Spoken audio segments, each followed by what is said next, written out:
సంచలన వ్యాఖ్యలు చేశారు మాజీ మంత్రి బొత్స సత్యనారాయణ. ఇటీవల కాలంలో ఎప్పుడూ లేనంతగా కూటమి సర్కారుపై నిప్పులు చెరిగారు.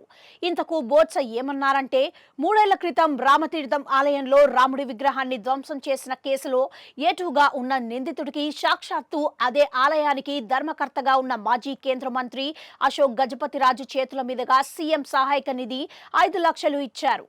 ఇదే కార్యక్రమంలో జిల్లా మంత్రితో పాటు స్థానిక ఎమ్మెల్యే, ఇతర ప్రజా ప్రతినిధులు కూడా పాల్గొన్నారు అంటూ చేసిన వ్యాఖ్యలు సంచలనంగా మారాయి.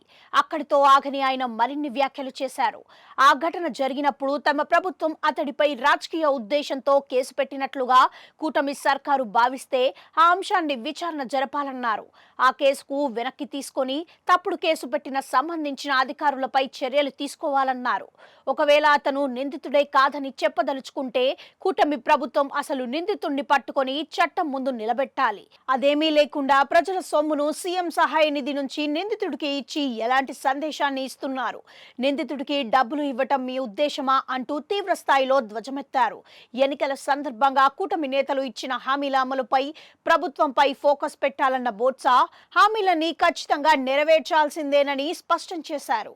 ప్రభుత్వ వైఫల్యాన్ని కప్పిపుచ్చే ప్రయత్నం చేస్తున్నారని, విజయవాడలో వరదలు, తిరుమలలో తొక్కిసలాటలు ఇవన్నీ మానవ తప్పిదాలేనంటూ స్పష్టం చేశారు.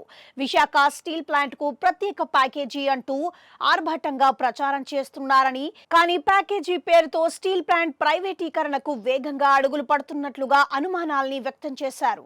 మొత్తానికి సంచలన వ్యాఖ్యలు చేసిన బొత్సకు సమాధానం ఇవ్వటం ద్వారా రాష్ట్ర ప్రజలకు క్లారిటీ ఇవ్వాల్సిన బాధ్యత సీఎం చంద్రబాబు అండ్ కో మీద పడిందని చెప్పక తప్పదు.